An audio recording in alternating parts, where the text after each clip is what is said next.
we say to America is be true to what you said on paper.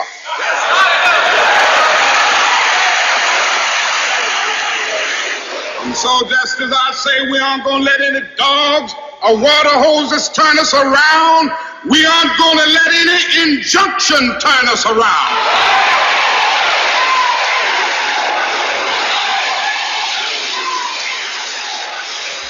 Well, I don't know what will happen now. We've got some difficult days ahead. But it really doesn't matter with me now because I've been to the mountaintop. I don't mind. Like anybody, I would like to live a long life. Longevity has its place. But I'm not concerned about that now. I just want to do God's will. And He's allowed me to go up to the mountain.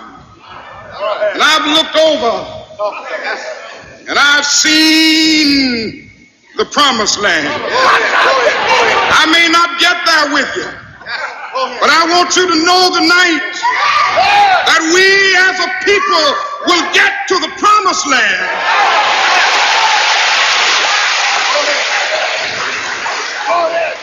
So I'm happy tonight. I'm not worried about anything. I'm not fearing any man. Mine eyes have seen the glory of the coming of the Lord.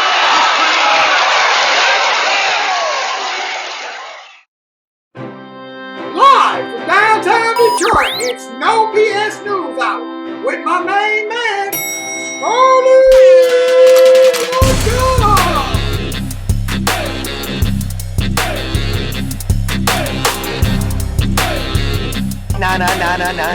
No bullshit!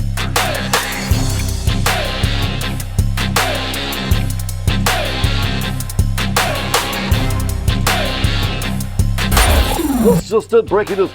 No more bullshit. No more bullshit. Happy MLK Day, Karen. Happy MLK and Monday and New Year and all that stuff to you too. Let me put in context what that was. Mm-hmm. That was this last speech that Martin Luther King Jr. delivered. It was the night before he was assassinated. He was in Memphis, Tennessee. But what was going on in Memphis, Tennessee?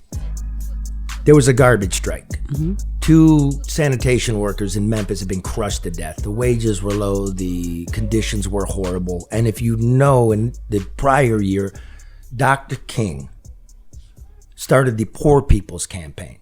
It became now bigger. Well, I don't know if you can say bigger. It became the next move. You have Civil Rights Act, Voting Rights Act. Then he figured out what we're living now, which is the biggest chair at the table in this country are poor people, right? White, he went to Appalachia, black, the barrios, the reservations. The big movement was to combine everybody because we would have the biggest voice. Mm-hmm. And then he took a bullet the next day. Yeah? Doesn't seem coincidental, but okay. That's where the I am a man comes from. Mm-hmm. Those are sanitation workers saying, mm-hmm. I deserve a decent wage and decent working conditions. I think that's really important with where we're at in America now, with everything kind of sliding away. I was going to say, and yet here we still are. So, you know, with us is Chris Cuomo, who's in his basically hunting and fishing lodge down there in his basement, trying to come up with an idea. He has a new show. It's Cuomo. It's on News Nation, 8 p.m. Eastern, 7 Central, trying to figure out what he wants to say tonight, because the guy's working hard. Isn't that right, Chris? Did that help you at all about how you can... Yes, I think all of your work is very helpful, which is why I am fan first, then friend. There's a professional right there, kissing my ass right off the top. I appreciate it. Thank you, brother. Yes, because that's how I'm known. I am the great flatterer. Look, there are always so many different ways to look at history, the present. We get stuck in myopia when the reality is a kaleidoscope. And there are, one of the best things that I try to adhere to is be very careful about simple or single factor solutions to complex situations. They're almost always incomplete.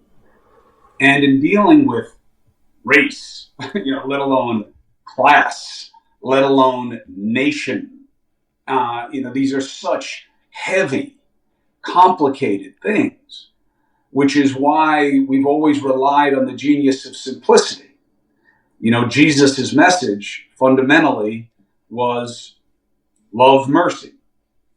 Love each other the way I have loved you. Do it for the love of me. And my name is truth. It became very simple.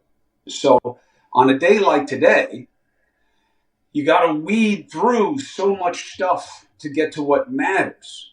I was telling Charlie earlier, for the rest of you, if you didn't hear it, I know you at home didn't hear it. There are a lot of white people who come after me or anybody who's white for talking about Dr. King, because you should be shutting up and letting people of color speak. And two things can be true at once. Yes, you should give more voice to the minority, any group that needs should speak for themselves as much as possible. However, what is the obvious reality? Nothing changes. Let me throw Karen in. Should this white man be talking about? I was going to say, wait, don't make me the resident black person. Why not? Okay? You're proud.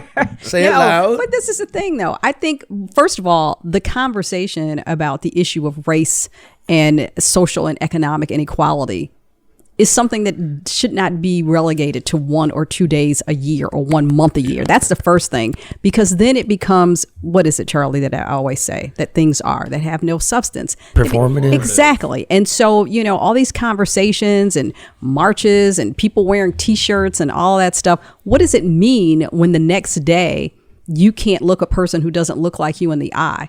What does it mean when the next day you aren't doing something to help someone other than yourself?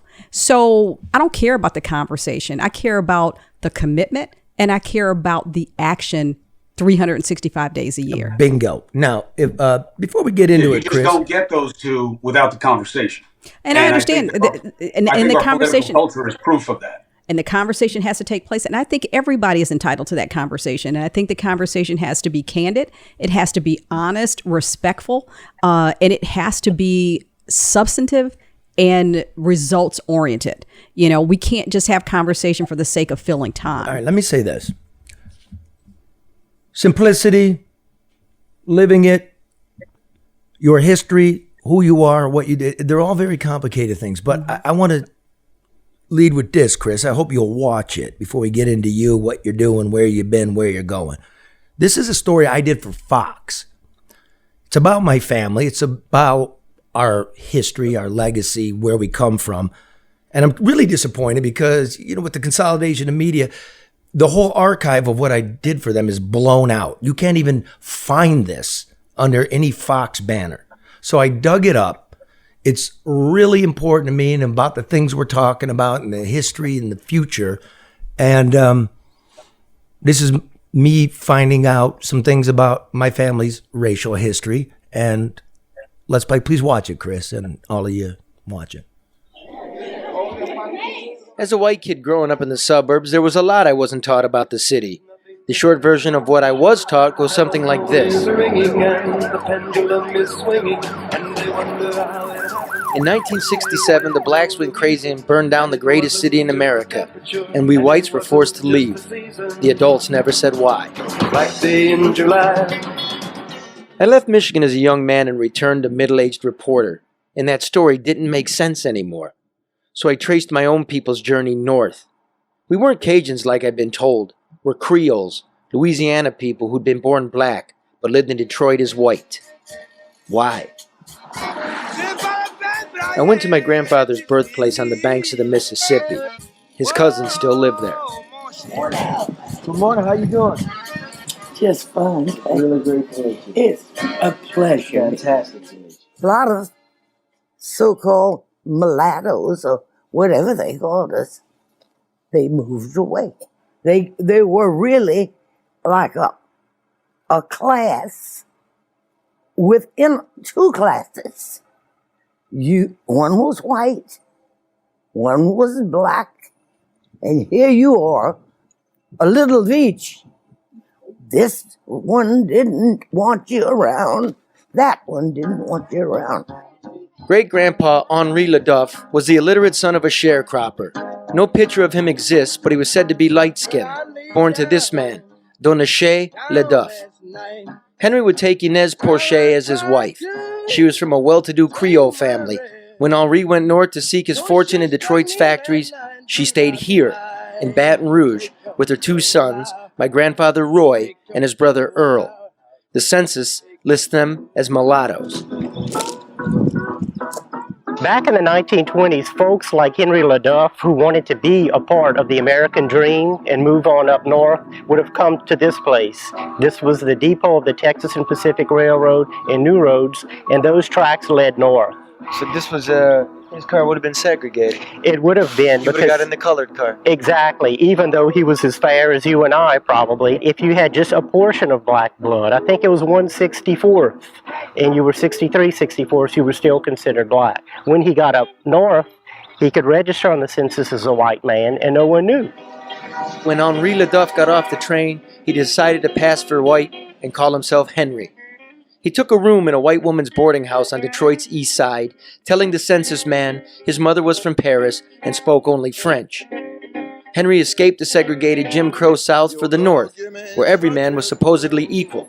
When he came to Detroit, he would have found a world that in many ways resonated with what he knew about Louisiana. It would have been a world in which blacks were restricted in terms of where they could live and where they could work.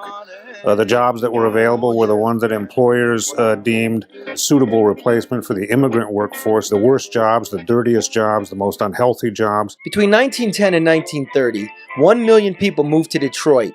120,000 of them were black, and blacks were legally barred in Detroit from living in all but the worst ghettos. Since great-grandpa Henry was now white, it allowed him to buy property and build his house here on Burwood Street. In 1924, he sent for his wife and teenage sons. White supremacy was so powerful an ideology in Detroit that in 1924, the Ku Klux Klan endorsed candidate actually won a majority of the vote for mayor. He could not take office because it was a write-in campaign, and so many of his supporters had misspelled his name. They were burning crosses on the steps of City Hall. And so it would have been something of a shock, I think, given the expectation that the North was going to be so substantially different. My great-grandmother, much darker than her husband, rarely ventured out. There was never any party at our house. Daddy would go out on his own, visit the bars and his friends. Never took Mother with him. He never has even introduced any of his friends. Do you know you're black? No. Well, they never said anything. They never mentioned anything about their life. When they first got married, they never had a picture taken when they were married. Well, no, I won't say that. Maybe they did. But the church burned down. Oh, what a journey, what a journey.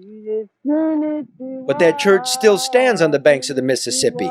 It turns out nothing burned down except the past. I think they wanted to stay white and have a better living.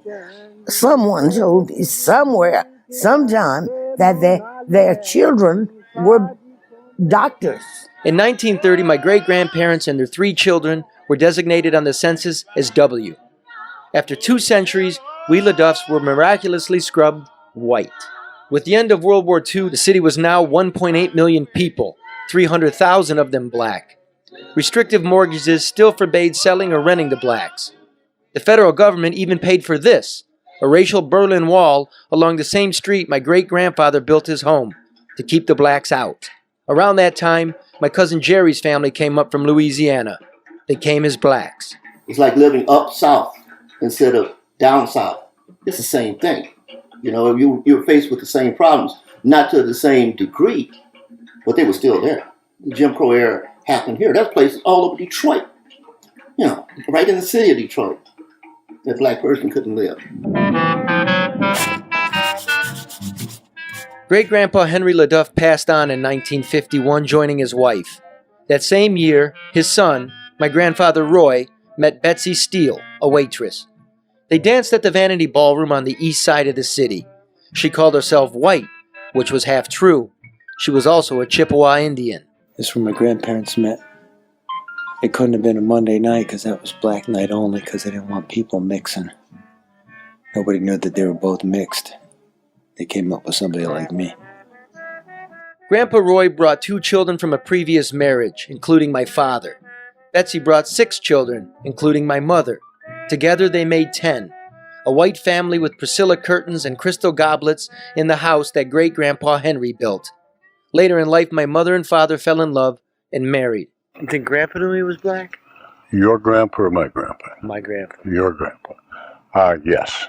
Yeah, he was old enough when we left Louisiana. I don't care if he was black, and I could have seen it. I love that man. I'll love that man till I go to my grave. And that's what I see. As the family was living the white life, trouble was brewing. Blacks began to jump the cinder block wall in search of a better life. The restrictions placed on what blacks could do in the way of employment, in terms of living and the circumstances of their entire lives, are increasingly oppressive as the black community is expanding dramatically. By the time we get to 1966, 1967, the police force remains overwhelmingly white.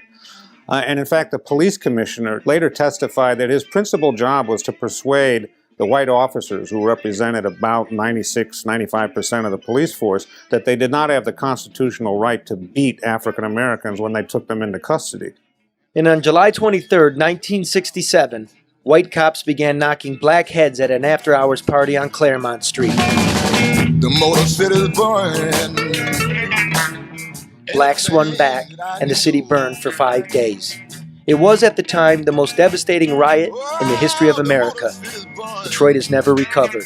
Ain't a thing that I can do. We call it an insurrection against the powers that were, regardless of the fact where they were turning a lot of their anger and their anxieties on their own community. But that's all they knew. Most of the people back then still had the old segregationist way of thinking. Just nothing had changed up to that point. And the riots forced the issue.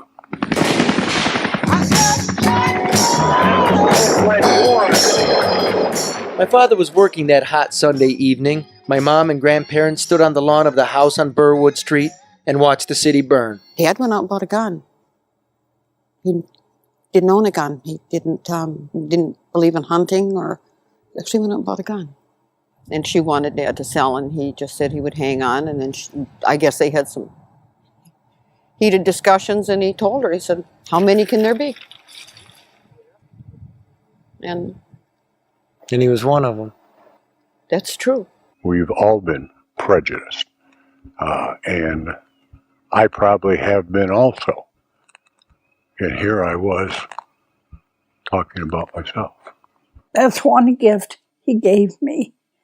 His whole family, as they were raised as white people. And why is that a gift? Why is that a gift? Oh, I wouldn't be where I am today if I didn't have that. That's true. That's very true. It's hard to be black. Yeah, it's very hard. I remember that piece, Charlie. It's a powerful story. Still make me want to cry. No, don't cry. The sad part about it is that we could change the dates on most of that conversation and it still applies. It's different. But it's the same. It's different when you're all mixed up. Yeah, tell me about it. If you think about it, the big argument is when you get people like us. And there's somewhere, Chris, is the answer. I just think if you speak honestly and not hatefully, and respectfully, that's the answer. It is. Is it? I think it could be. I got no better one. I'll tell you what. Let's play with it a little bit. First, don't play with Charlie, it. you did a great job. You did a great job. And look, in today's culture, the cancel culture, it is at complete odds with progress. And we don't seem to understand that. Everything is getting more entrenched, more vicious, under the guise of better. Canceling has not helped the cause.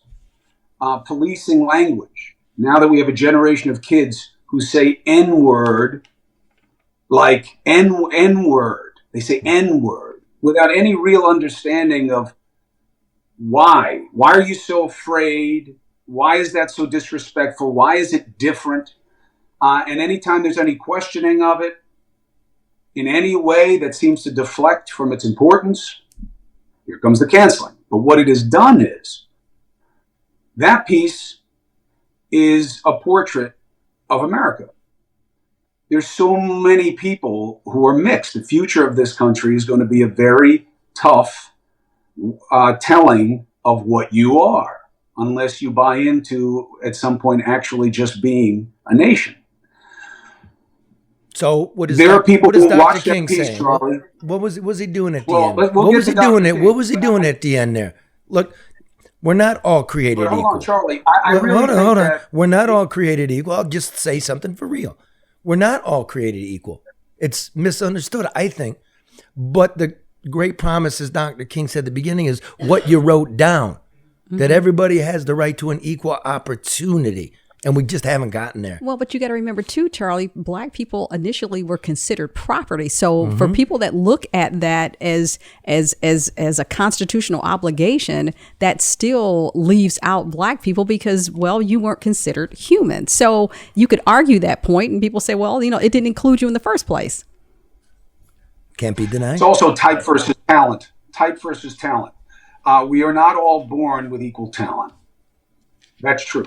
You're not going to have equal outcomes. That's true. But we're talking about type. All men are created equal. It's supposed to be about type.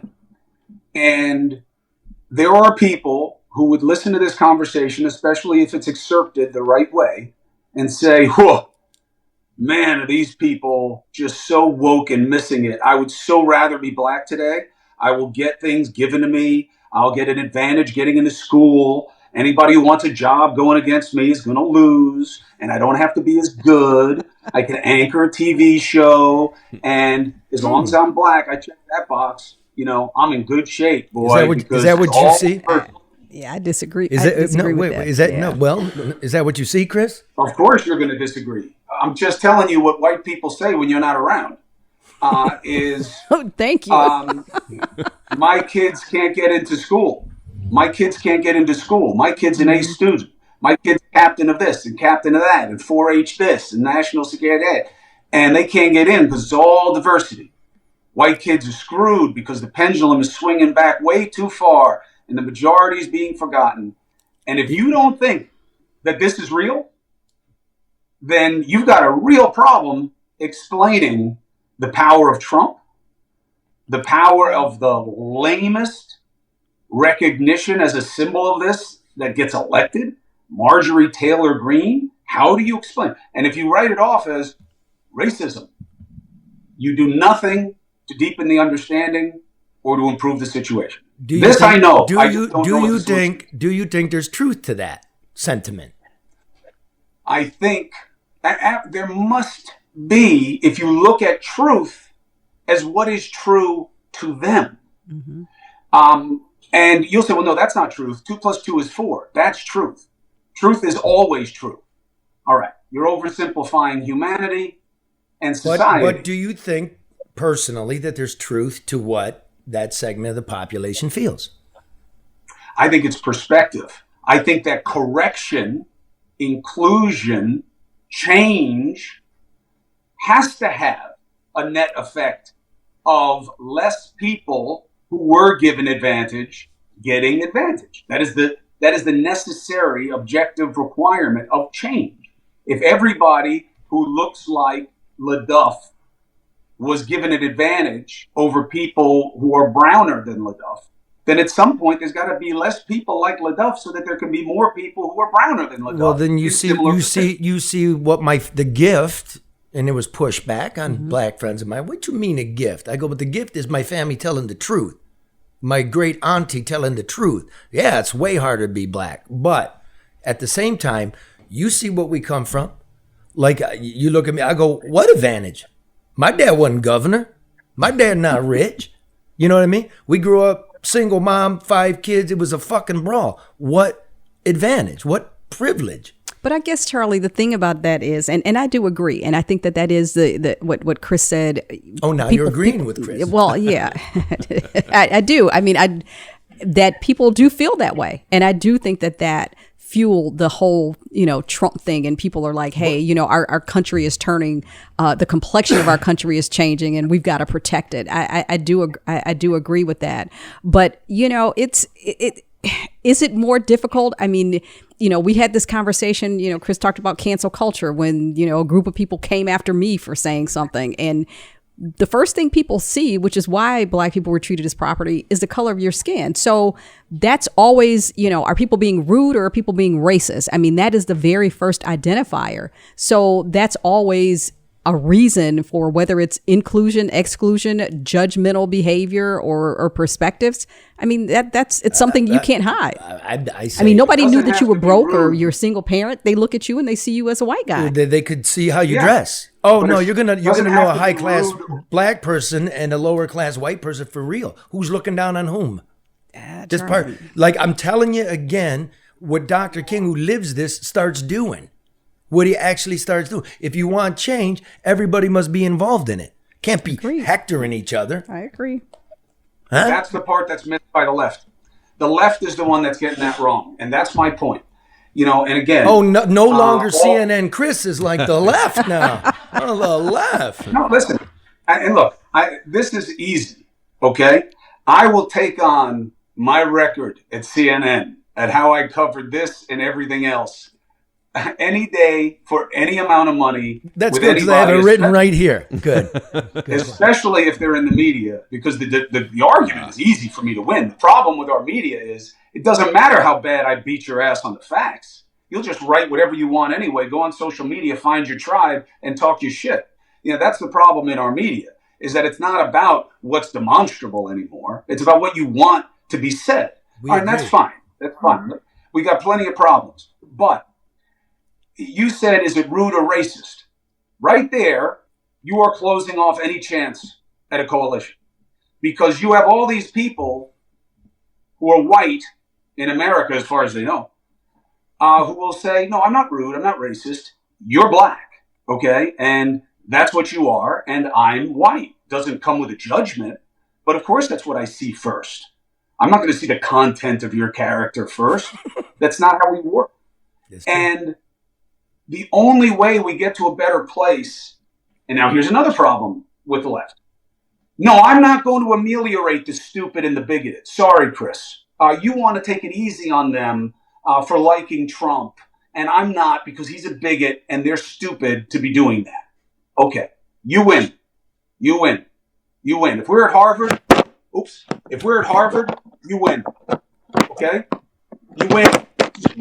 You win if we're at Harvard. Leave it alone. My kid is messing with my phone. Beat it. Beat it. If you're at Harvard, you win. If you're in Congress, you get half. If you're in Walmart, you lose. So what do you want? If you want people to find a way to empower common good, you can't keep it bifurcated like this as an argument. Now, Charlie knows my whole spiel about why it's bifurcated and how that works for the game and why the parties like it and want to keep it that way. I won't belabor that. Martin Luther King was born. You should write this down, by the way. You should write this down for the this monologue. For the monologue. I got it in my head. Okay. Martin Luther King was born Michael. I can't tell you how many people I've dealt with online who say, he wasn't even a doctor. They always got to build up the minority. Got to build them up, always make them better. And that's because they don't want to know. Of course he was a doctor. He got a doctorate. Yeah, it's not a real doctor. Shut up. But he was born Michael. So why is he Martin Luther? His father had this epiphanic trip that started as a pilgrimage, then was at a conference. And he was so taken by a couple, and this is misunderstood also, a couple of aspects of Martin Luther. And what were they specifically? Well, he said what they were specifically.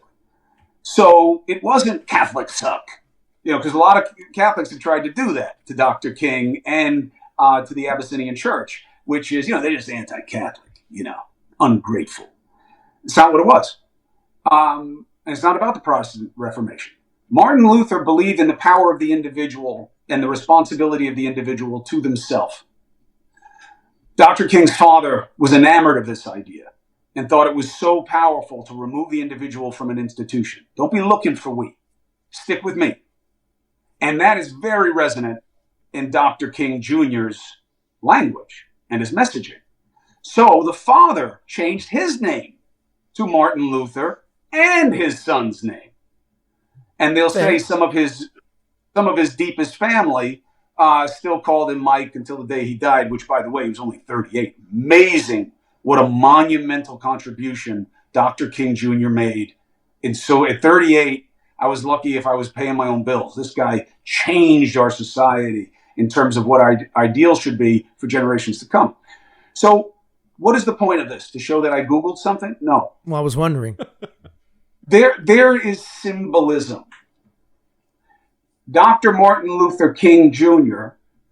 wanted not black people, but really non-black people to recognize that if you're Christian, if you think you're a good person, if you think you're a moral person, if you think you're an American, sure, I'm speaking to you through gospel rhetoric, but if you check any of those boxes, you have to share the same vision. And I believe that's what was his greatest power that was left on the table. Listen to Cuomo Caucasian-splaining to me. No, so that goes back to your thing, which is, Chris, everybody can say what they wish. Like, don't be bullied about, you can speak about the legacy of Dr. King. Dr. King's a legacy for all of us. That's the point, isn't it? I'm talking about it as an instruction to white people. Issue with that. Yeah, well, so let's do this. Let me He get just called it white-splaining, so LeDuff, I'm just playing. Power also. He's playing to his power. Yeah, I know. You made the right, I believe, the right explanation. Is this white on white crime? Well, I'm mulatto. Whatever. You know what I mean? Aren't we all? Well, some of us and some of us not.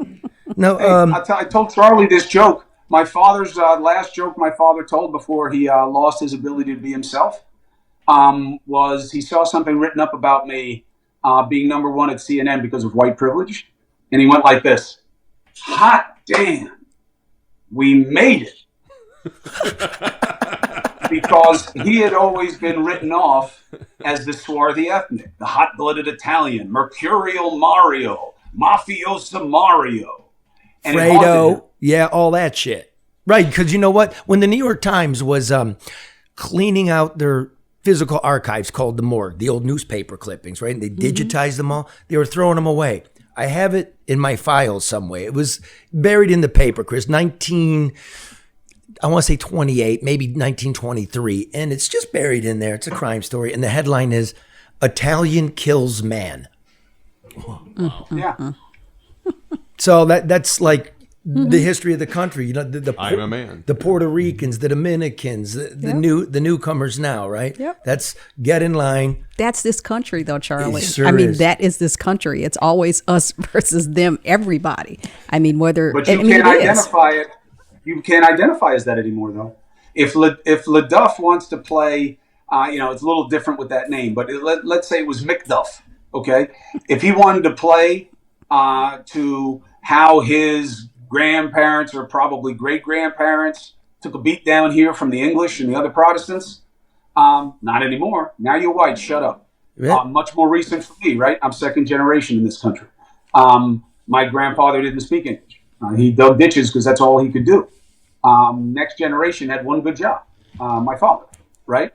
So, Leo, you're not ethnic. You're white. Period. Don't say you're ethnic.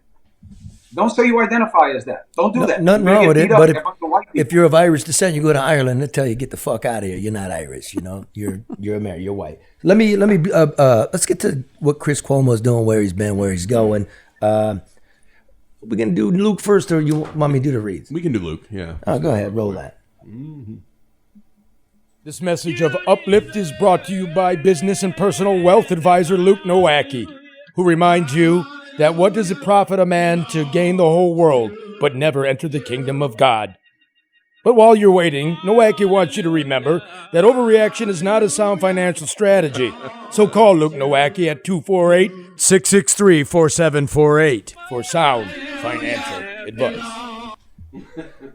Also brought to you by ADR, experience overseeing more than $250 million in private and public construction projects since the turn of the century. ADR competent, reduce your costs, increase your bottom line.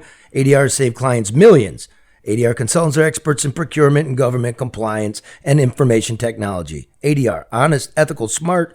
Call Barry Ellentuck at 248-318-9424 for a consultation. Get the job done right, on time, on budget. ADR Consultants, 248-318-9424. And finally, I announced that Thursday White Boy Rick called in. We're going to be doing a night of conversation together. Conversation videotape, the scope of White Boy Rick's life, Saturday, March 18th at Andiamo Celebrity Showroom in Warren, Michigan. Tickets between $25 and $59. They go on sale Wednesday. You've all tried to get a hold of me. I tried to get the tickets. I can't get them. It's Wednesday. They go live at andiamoshowroom.com. Perfect. Try to give away a pair of tickets, Charlie, like we used to do on talk radio. This is a fucking broken down podcast. I'm giving shit out. Yeah, you should give away a pair of tickets to We Got to Figure It Out. Where can they meet you to pick up those tickets? They Karen? can't meet me at all. But you got to think about that. I got to give them away. Let Jesus do it. I leave my high-paying mainstream media job. Here's a solution. Chris, make it easy for you guys. You guys are all about problems. I want to buy 4 tickets to your show, and now please give them away because I'm not going. All right, I will pay you for four $59 tickets. I want to buy 4 $59 tickets. Talk about no bullshit news. 59 because you don't want to say 60. I'll buy 4 $59 tickets, and you give them away to whoever wants them, who's listening and watching the podcast. Okay, so there you go. So Thursday we're gonna have a contest to give those away. We gotta have a contest, but it needs to be somebody. It's the Cuomo table. There you go. But it needs to be somebody that not just listens to the podcast, but also watches his show, and that can. We got to figure that out. It's too small an audience. Just give them to whoever you want. I'm buying the tickets. Maybe we'll give them to Charlie. Yeah, I'm gonna fucking pawn them out front for 20. No. Okay, so we write this down. The Cuomo table, 4 tickets. You don't have to call it that. I'm just going to pay it. Oh, we're going to call it that. And it needs to have reserved. Yeah, you need to do the whole thing. And you notice how the name of the restaurant's Andiamos. These people, these Cuomos, these Andiamos, these syllables. They stick together. These vowel people, they're everywhere. I mean, there's a $100 meet and greet. Is there? The only ethnic group you can make fun of. $100 meet and greet. What, Italians are, Chris? Absolutely. If you could, hey, Cuomo, you Italian. Hey, Cuomo, you Italian, right? Hey, pizza pasta. Hey, you Gambino. Nobody's going to get in trouble with you. No, you're fine. Fine. It's the only ethnic group you can do that with. Yeah, you know why we Italians wear mustaches? I don't want to know, Charlie. It reminds us of our grandma. Oh. Okay, back to the notes, Charlie. Let's put this back on track. Hey, now in case you're just tuning in, really please, my new BFF is Chris Cuomo. But I've always respected you, bro. But just doing a little research on your career. I mean, you're like prime here. So you started at Fox News as a reporter. Then you went to ABC News. Then you anchored Good Morning America, anchored 2020. I remember you doing the heroin special that was really important to my family because my niece died in 2008 of that Mexican black tar heroin. So my family has deep respect for that. Then you went to New Day at CNN and then Cuomo Primetime, which was the #1 show at CNN. And now you're at News Nation. You said the show Cuomo, you want to be less partisan, and I'm going to quote you here, that extremes are not America's majority. Is that what the media is doing? Are they pandering to the extremes? And you said Of course. yes. Is it destroying the country? It's too much. It is a reflection of the country. It is a magnifier of the country. The media is a mirror, and for a different metaphor, it can be an accelerant. But again, back to Martin Luther. Look at yourself. Look at yourself. What we spend our time here is looking at everybody else. That's the upside of tribalism, is that you have a group of people who share your feeling that everybody else is killing you. And it is the key to our stagnation, which I think is the right word. I don't think we've gone backwards. I don't think we're going forwards the way that our dream suggests. There's stagnation, maybe 40 years worth. That's true. Now, look, I've been to CNN. I've been on the air there many times. It's a joyless place, Chris. I mean, it's just an awful newsroom. And the only newsroom I've been to in my career that's worse is Morning Joe. It is just beaten dogs, silence, crappy carpeting.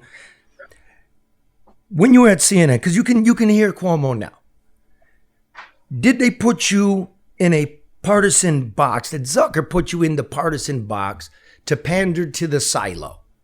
Far left, No, far you right? did. I did? Yeah, you did. It's the people who watch, and especially in the media, which is always a problem because your critic base is your competition, deciding that that's what I was. Because, it's subjective. So you hear and you see what you want, and you use and hear what you want. Big problem with social media is that more is not always better. And how can it be that I'm part of some lefty silo, and at the same time I had the left eating my groin on a regular basis for having Trumpers on and giving them an audience, and having anchors who I respected, liked, loved, saying to me on air, why did you have her on? Why did you have him on? Why are you both sidesing it again? Why are you so equivalent?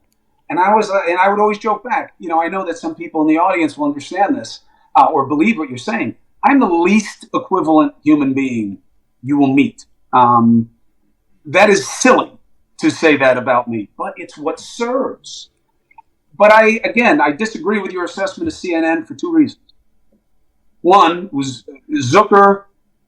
I do not like how he handled getting rid of me. He did not have to lie about what he knew and what I did and what I didn't do. I never did anything to have to lie about. Explain. I don't like that. I never did anything to manipulate media coverage of my brother, and here's the obvious proof of that.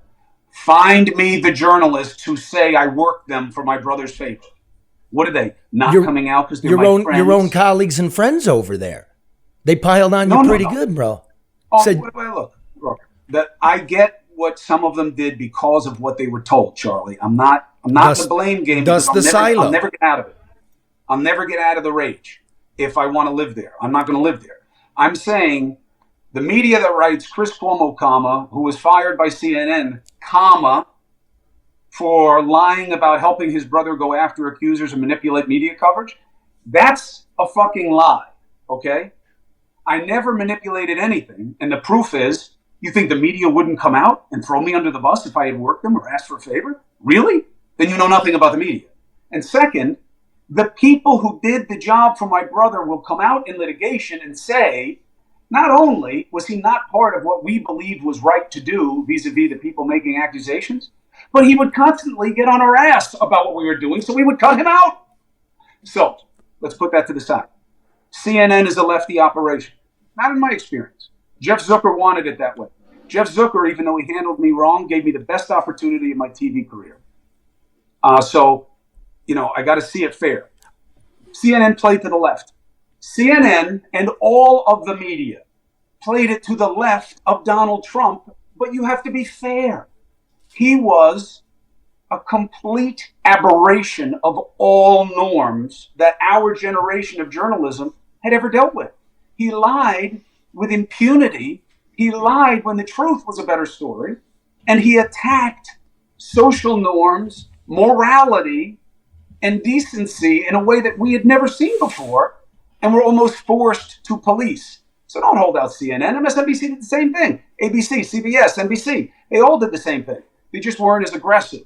So I don't think it's a fair attack on CNN. Then, Chris, what is the difference now? Because I've watched both shows, and you seem, I don't know if freer is the right word, looser definitely on News Nation than you were on CNN. So Agreed. What is the difference? And then? if I might, that's a good question. And I'll say this: now that I know the guy and I talk to the man, right, and I watch what he's doing now, and I do like this show better. Yeah, I do too. Like. Well, I mean, but it goes back to everybody's trying to save their behind, whether it's the media outlet, whether it's your colleagues, whether it's your critics. I mean, people fuel those fires because those fires sell. And so everybody's trying to save their ass. Exactly. And so a different platform, Charlie, you have your own platform. You say things now that you weren't able to say. We talk all the time about people just in this market who don't ask questions, who don't challenge, who play the game so that they can keep the access. I mean, I can't imagine that it's any different anywhere else. So going back to Mark's question, do you feel freer and more yourself now that you have more control, I guess, or more freedom? I've always had control. Maybe I have some more now because News Nation is completely devoid of groupthink. It's a startup, so there is no culture there. It's developing in real time. It's got a great leader. Mike Korn was my producer for years at ABC News. He's done all the jobs. That's rare in a boss. Usually, they're house mice. They're from the control room world, the management world. Mike isn't. He's been all over the country covering news. So that's a good advantage. But look, here's the truth. Here's the emotional truth, okay? And this is what my agent and my trusted people, loved ones, tell me not to say anymore because it'll make people think I'm unstable. I am emotionally and psychologically beat up and changed by what I went through. I was somebody who, more than anything else, identified myself as a seer. I saw what was coming. I saw the game. I knew what was going to happen. I'd be able to tell people, be careful about this, be careful about that. This is the way they're going to play it. This is the way it's going to run. Here's how they're going to react. Because I've grown up in it my entire life on both sides of the ball the way very few people have. The idea that Cuomos have money is demonstrably false. My father was a public servant. He never made more than $200,000 a year until I was 26 and he became a lawyer at a law firm, a law firm. Ooh, wow, they're so rich.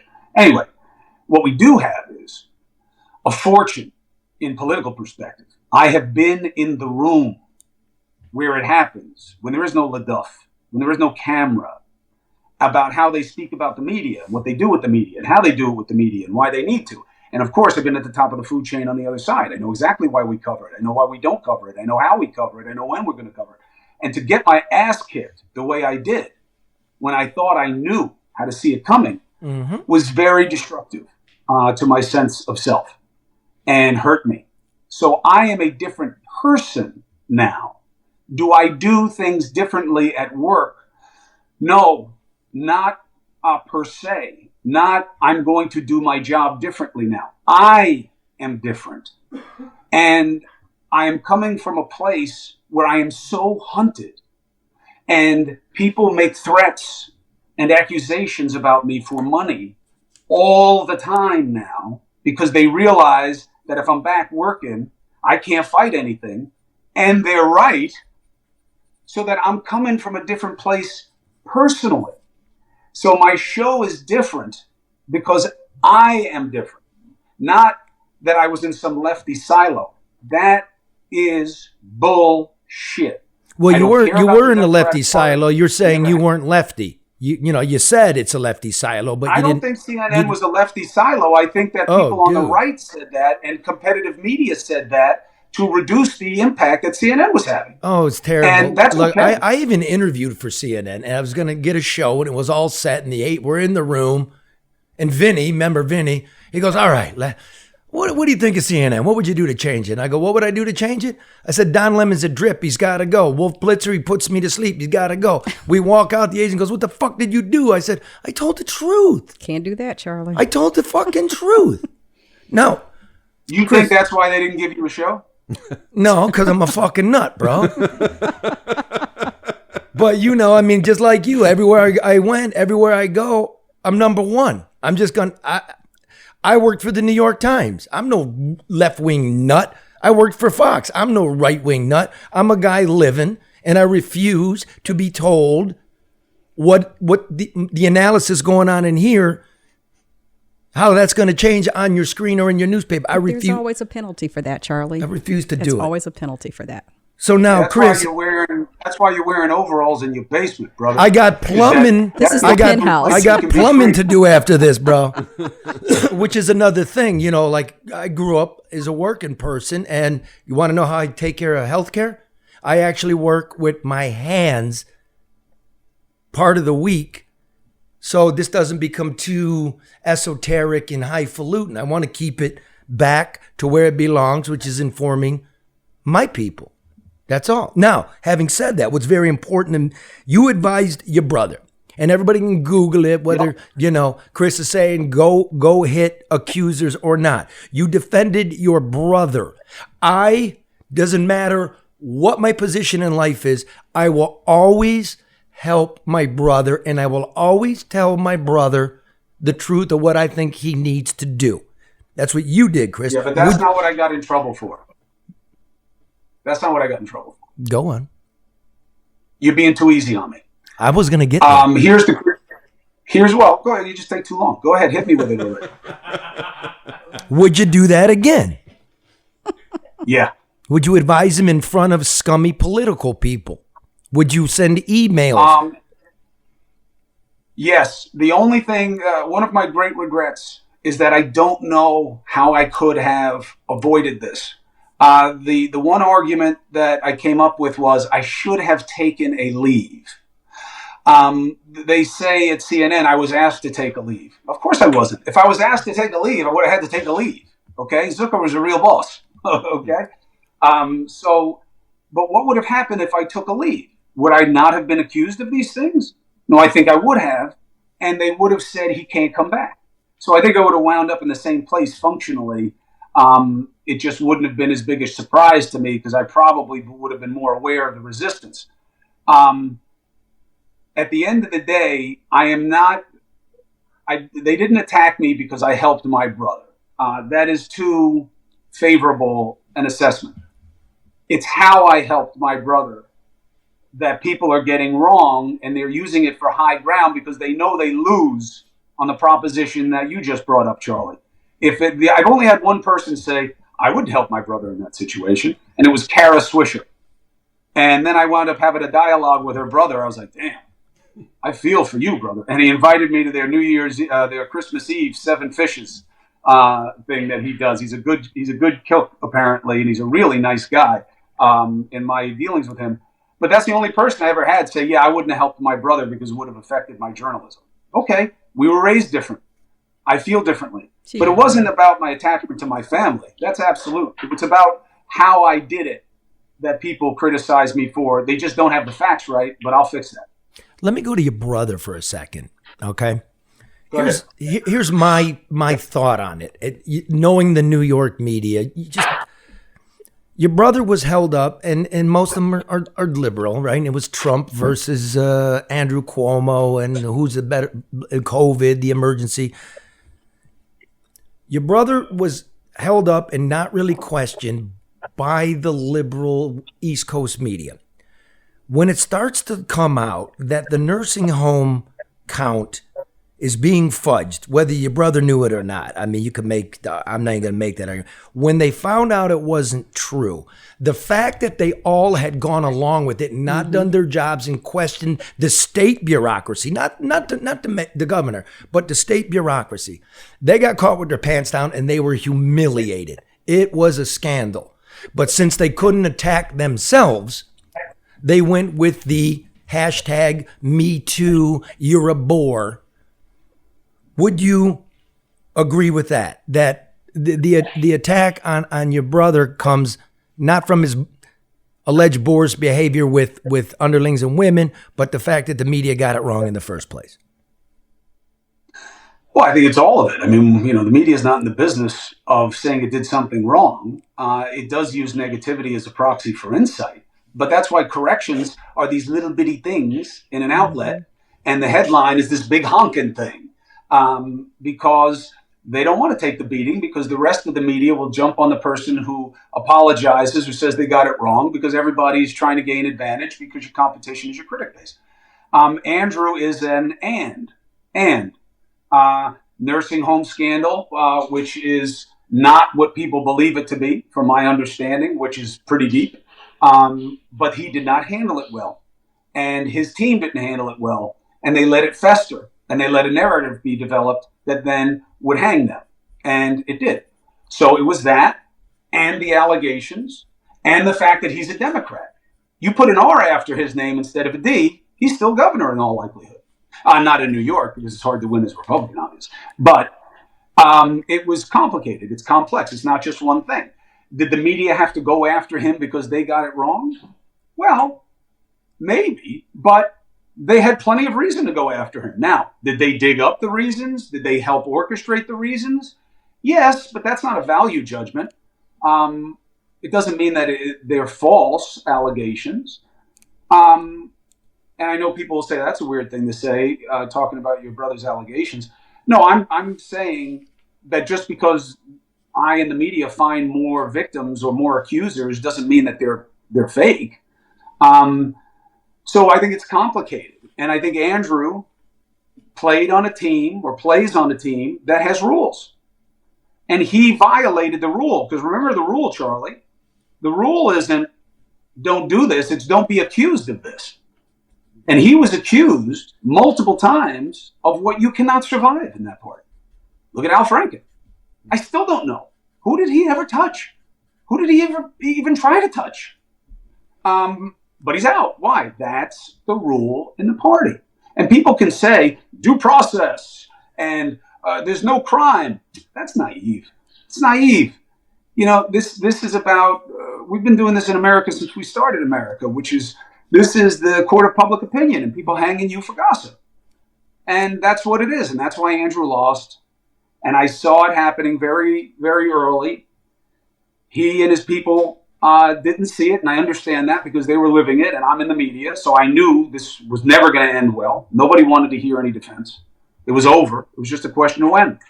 And he eventually had to step away. And I wish he had done it much sooner for his own benefit. Now, I think you said in something to the effect of in a deposition in all of these lawsuits, I'm going to paraphrase it. There's really little difference between the media and the politicos because we all know each other. That about right?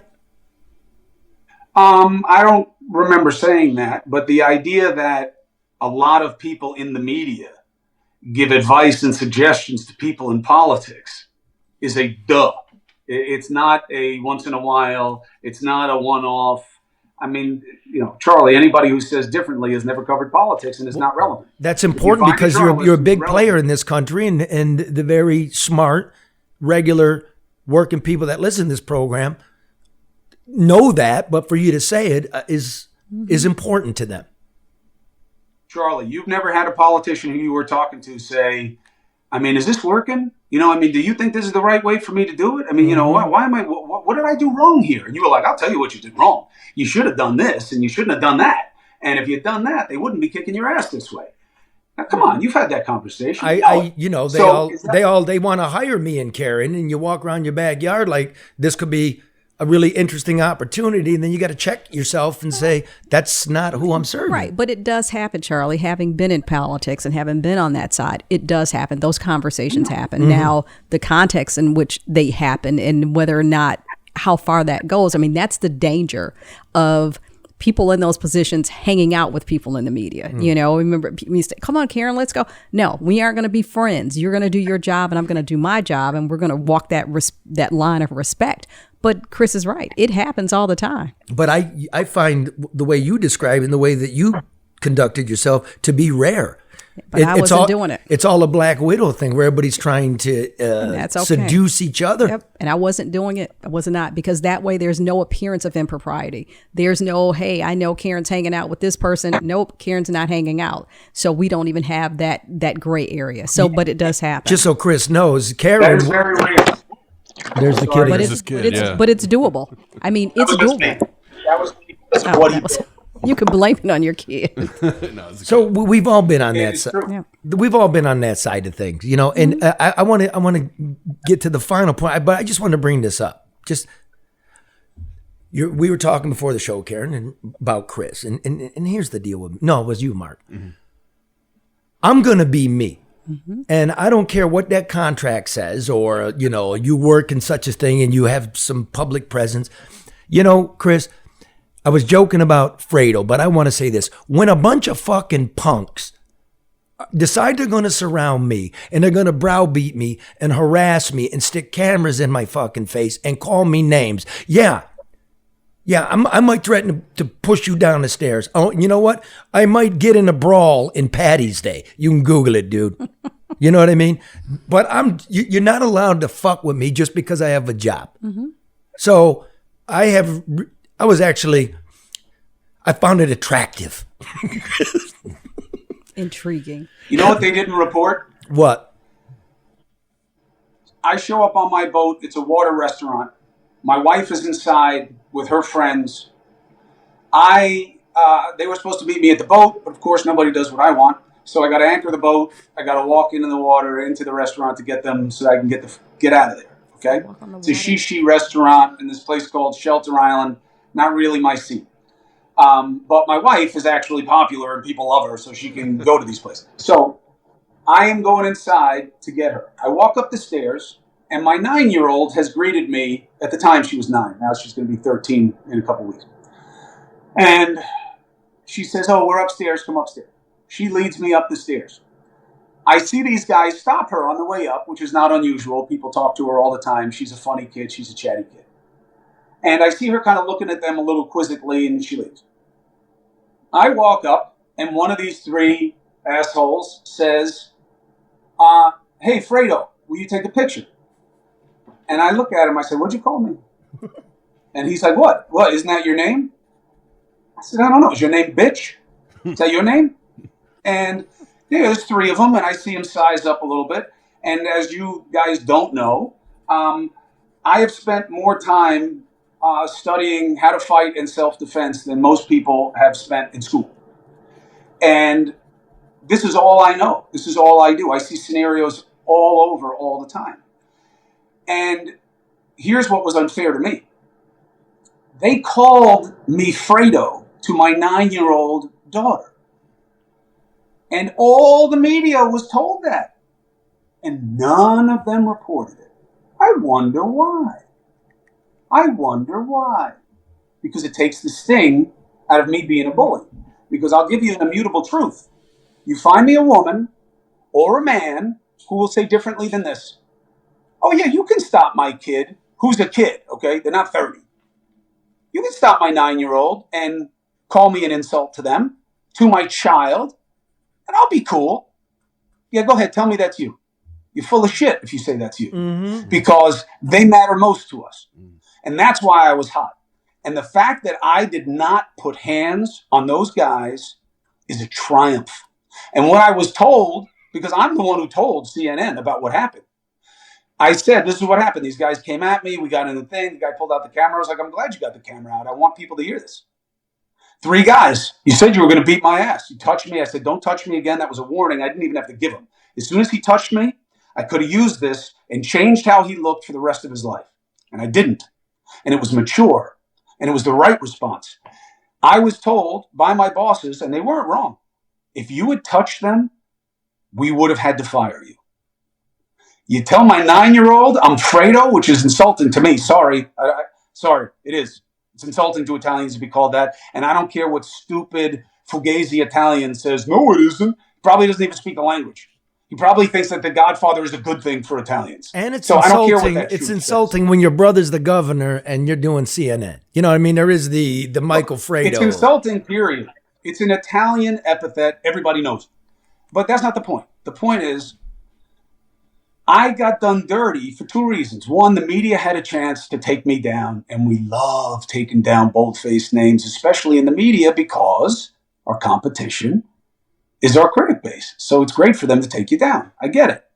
The second one was Trump knew that, so he started playing with it, even though he told me personally, it's not true, He told someone who told me personally, yeah, he did the right thing.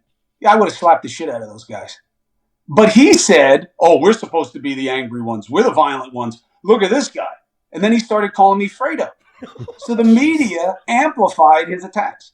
That's the deal in a nutshell.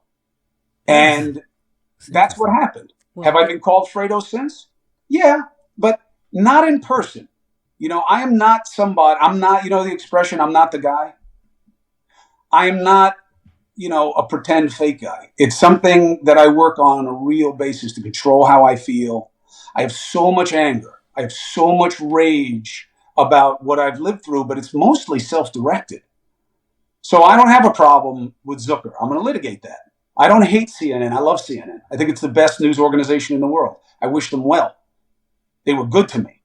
They didn't do this to me. My boss and the new owners did this to me. Well, obviously. I don't live Zucker's a tool, dude. I can't. Zucker is a tool. I don't believe it. You don't think I don't Zucker's like a tool? how he fired me. He didn't need to do it that way. He gave me the best opportunities of my career. He gave me the chance to create the Chris Cuomo that people know. I wouldn't. On TV. I wouldn't discount Chris Cuomo. Good Morning America. Now, It's a long time ago, Charlie. This is a very short attention span culture. So let me remind everybody, like you're doing something new now at News Nation. It's called Cuomo. It's on at 8:00 every night, 7:00 Central. What do you hope to be doing there, Chris? What's the goal here? Help. Help whom? Help. As many as I can. I want to tell them things and show them things that they may not hear other places, to empower them as critical thinkers, to remind us of our interconnectedness and interdependence on one another as human beings, to make them feel that, to show them the game that is being played on their time and with their power and with their franchise. See it in the media, see it in politics, see it in how the media covers politics. See why it is how it is, because it's easy to understand for guys like us. Instead of playing the game or even refereeing, I just expose it. I want to help. Do you hope to win? That's all there is. Do you hope to win? I mean, I like the competition. I agree with all of that, and that's the first goal of doing journalism. But there is the competitive nature. Okay, fine. I'm going to go over here. I don't think helping is the goal of journalism. I don't believe that. I think it can be. Informing. But I don't think it is. I think informing. Yeah. I think informing. I don't want to just inform. Don't you want to build that into a, do you want to build that into a juggernaut? Do you want them to see, oh, you made a mistake, man. Cuomo's going to go over here and rebuild it. Yes. Listen, it's just not how my head works. No, I'll tell you what, Charlie, look. When I asked you to come on the show, and the reason that I wanted you on is really a reflection of what my goal is, okay? I want people who live the truth to tell the truth, and it doesn't matter if it's offensive to me or anybody else. It doesn't matter. I'll never be what I was, Charlie. It's never going to happen. They took that from me. I was number one on the most powerful media platform in the world. And any way you want to look at it, I was number one. I had the smallest team. I was never the face of CNN. They never used me like that in the promos. That's Anderson's house. And when it's politics, it's Wolf's house. Now maybe Jake Tapper's house. It was never my house. All I did was succeed. I built them a morning show that made more money and had more presence in the media. Nobody can even name another CNN morning show other than New Day. I made that with Jeff, but I made that. I made Cuomo Primetime successful with my team that I was never allowed to say goodbye to. An office I was never allowed to clear out that was sent to me in boxes with half my shit broken. They took that from me. I'll never get it back. I'll never be that guy again. I'll never be number 1, 2, 3, 4, 5 on some bullshit media power list. I'm okay with that. I want to help. I know things. I understand things. I see things. Didn't help me personally. Okay, I'm living with that. I'm dealing with that. But it'll help you. And anybody who says, that guy, he's a hack, put your resume up against mine. Put your resume up against mine. Anytime. Anywhere. Even if you want to do something stupid like awards. There's only one award that they give out in television journalism, a major one that I haven't won. It's because I never applied for it. The RFK Award, because my brother was married into the family. So you want to play that game? I'll play it. Nobody's got the loose side I got. But Chris, it's I don't think you ought to discount, and maybe you're not, and I apologize if this comes across the wrong, but I don't think you ought to discount. I mean, life and growth are things that come in some very odd ways. You know, sometimes bad things or things that we think that are bad actually turn out to our benefit and to the benefit of those that we seek to inform or to serve. So, you know, you said a while ago, you know, you're not the same. The show is different because you're a different person. Maybe you're a better person, and maybe now you see things differently. So, you know, to hell with CNN and the people behind you and the people. I've got a long list of people who have worked diligently to undermine me. And at the end of the day, they're still in a place behind me and Charlie. And so, you know, I think you are where you are for a reason. And this could be better and bigger, and not necessarily bigger by somebody else's standards, but bigger by reach and impact of those that you touch and those that you inform and those that you engage than maybe CNN ever could have been. I don't disagree with you. I am coming from a different vector to the same place. I don't believe that things happen for a reason. I think you have to figure out, I mean, obviously there are reasons, there's cause and effect, but I believe you have to figure out the reason for whatever happens to you. And everything that happens, positive or negative, whatever the balance is, it is an opportunity for you to do something with it. And you're also right that much more of what shapes us in life is often what goes wrong than what goes right. It's hard for people to remember their successes, but they remember their formative failures. I have chosen to do that with this. I am not going back to part of the alphabet soup. I'm not doing it. And part of the reason I'm not doing it, she won't want to. Oh, did you go in the hot tub? Oh, good for her. My daughter's rehabbing from a surgery, and they wanted her to start doing some hot water immersion. So we're sending her to this place so she can do that. And she's been worried about doing it because it hurt too much. So this is a good day because you got a hot she did tub? something to help herself. You got a hot No, tub? I sent her to one. Maybe you can send me to one. Like, give me 4 tickets to the White Boy Rig Show and a hot tub. What you need can't be washed off. You understand? What I'm saying is this: you have an opportunity to do something with whatever happens, good or bad, that comes your way. That's what I'm focused on. I fucked up a lot of things. I've made a lot of mistakes. I did not do what I was accused of. But what gave me the peace with medication and therapy to move my life on is the mistake I can't make is I'm a victim. I was wronged. Nah. Yeah, I didn't do what they say I did. That's true. But I have done plenty of stupid, bad shit to myself, to others, to people I care about. I am no one not to suffer. And okay, I didn't do what they say. Okay, I'll deal with that. We're in arbitration. I never trash CNN. I don't trash the situation. I don't try to convince people of my situation. I don't do it. Why? I'll take care of it where it matters, and I will never do interviews about it because I do not believe anybody wants to tell the truth about it because it'll make them look bad. Because they like that extra, a positive phrase. Chris Cuomo, comma, fired by CNN, comma, they like the next one because it makes me less than them in their estimation. And that's what our business is often about. That's okay. That's okay. It's amazing. I don't have to be that way. I'm at a one-off outlet. It's a startup outlet. I have guests on who are different. You're not going to see Charlie LeDuff on CNN Primetime or MSNBC Primetime the way you're going to see him on my show. And he's not going to talk to them the way he's going to talk to me because he knows me. And I don't want to be Tucker Carlson. Tucker Carlson is playing to our worst. He's a demagogue. And I'm against that. But I'm also not a leader. And I don't have answers for people. I just want to show you what I see. And if that means that Charlie and I go down to the border and I can show you why fentanyl is my number one, as a guy who's been around drugs my whole life, who's been around addiction and worked with people in addiction my whole life, who's watched a lot of people die and knows rehab and is part of sober communities, I've never seen anything like this, and it scares the shit out of me. Mm-hmm. Okay, and I'm not doing that to hype it for you. I'm talking about for my kids. I'm having conversations with my kid about how, listen, I know you're going to smoke weed. Okay, I love THC. I love weed. You're going to get it from me, from a dispensary. because I do not know that someone's not going to fleck it up, trying to super boost it with fentanyl and get it wrong. And I'm going to lose you. And my life will be over. So I can't say that in a lot of places. I can say it where I am now. I can say it on the Chris Cuomo Project, my podcast, which is all I thought I was going to do, Charlie. I didn't think I was going to do TV again, as I told you. But they gave me an opportunity. They've left me alone. I do stories that people don't do. And they're not esoterica. They're I gotta just say, different you're takes. very good at it, dude. I mean, again, not knowing the totality. 25 years, Charlie. I didn't know the 25 depth years. of all the stuff you did, because it's not easy to do. And what I find impressive about you is I can talk to you, throw something out there. It's pretty deep, been covering issues for many years, and you know it.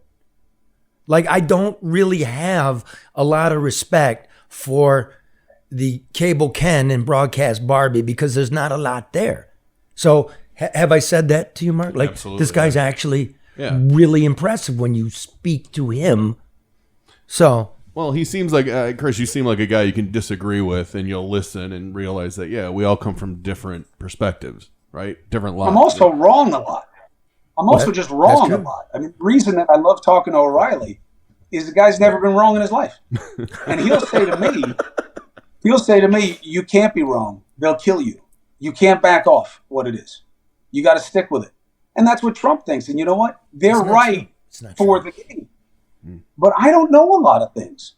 I don't know. I fuck up in my own life all the time. My ability to repeat mistakes is staggeringly impressive. I think Staggeringly there's stuff impressive. he wants to tell me. That's huge. Yeah. I think there's stuff you want to tell me, and I'll call you. But then we don't get to know what's being said. We'll have him back. What do you want to know? Whatever you want to know. Like what? Look, What you keep saying? I fucked up bad. I fucked up bad. Give me Look, I'm therapy 52 and years old. medication. What'd you do that's so humiliating Well, to yourself? therapy is a tool. My therapist is like a life coach. What came out of that? What one did you of the do? ways that therapy's ongoing. Therapy's ongoing. Yeah, but what did you discover? But Like how I dad here's what I issues, discovered. brother issues, wife issues, Look, intimacy issues.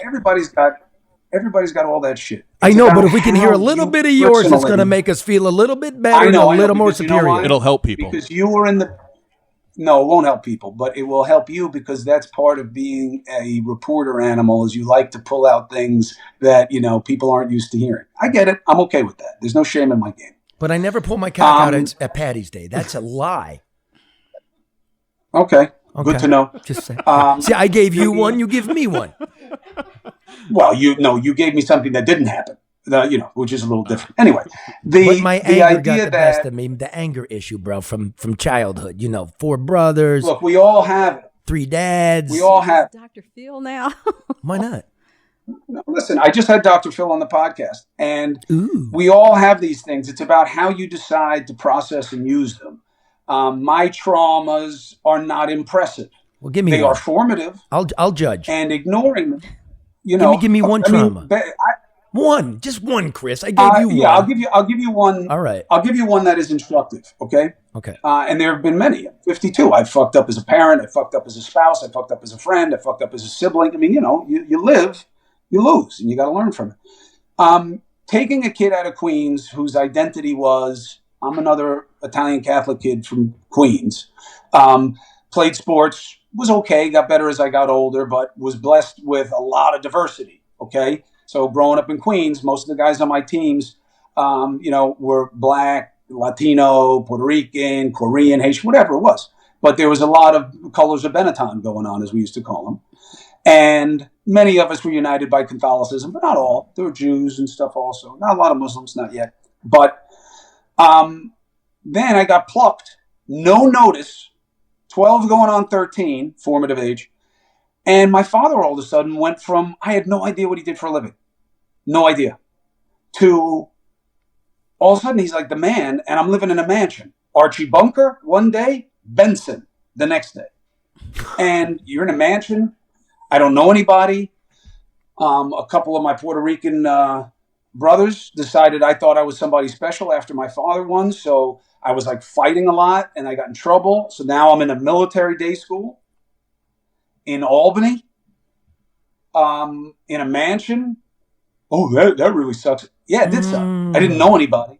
My parents went on a thank you tour around the state. I'm much younger than all my siblings, so I was alone in a house with a bunch of people I didn't know. You were forgotten. And we didn't have these smartphones.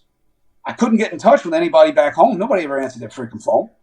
And I didn't write letters, So it was a very formative time. Then all of a sudden, you don't know who you are. If I might, I mean, it's kind of. And everybody wanted to beat my ass. I was the only kid at my military school who didn't want my name on my jersey. It's like an abandonment issue. It's almost, forgive the analogy, but spare, like Prince Harry.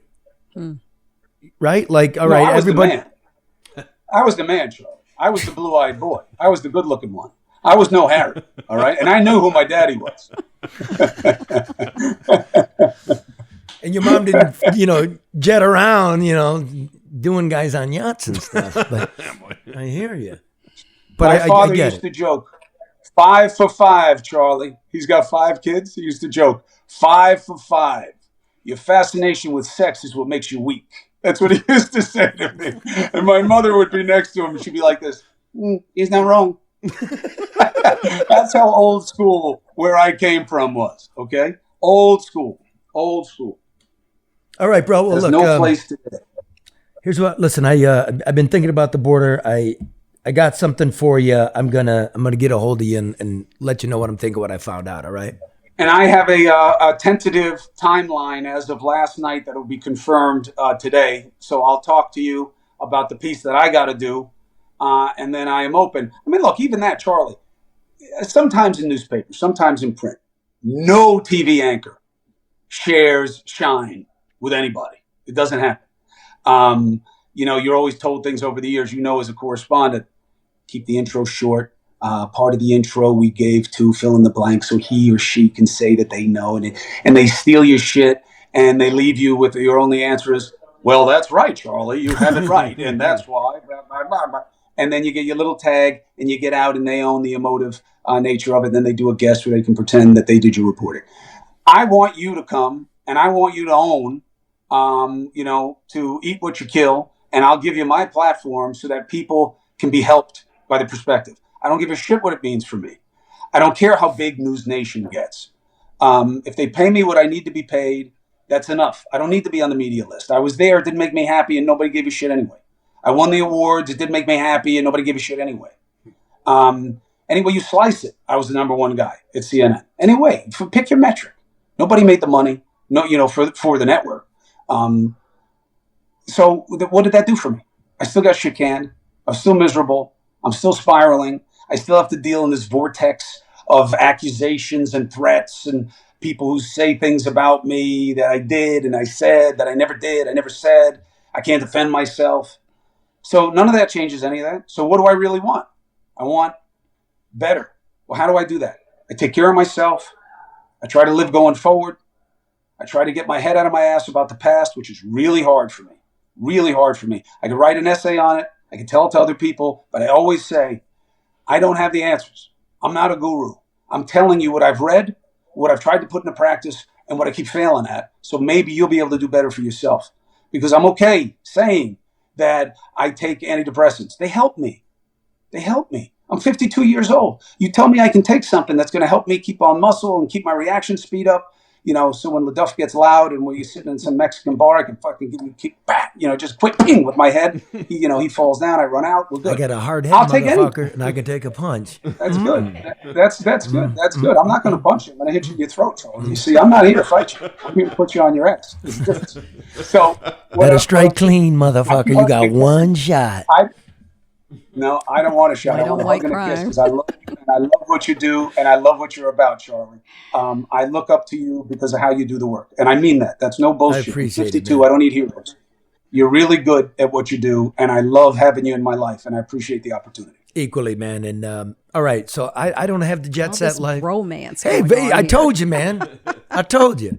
But You see how they disparage men caring about each other? No. Women don't want that. She doesn't understand MLK Day. No, you know what I don't say mean? that. Gender issues too. Don't say They that. don't want I have us nothing caring but about each other. Feelings. We're not just meatheads. I'm kidding with Charlie, Chris. He want knows us that weak. this is all well and fine with me. Other than him abruptly getting off the phone to take your call, I'm good. Everything else is fine. It was the right move. Right move.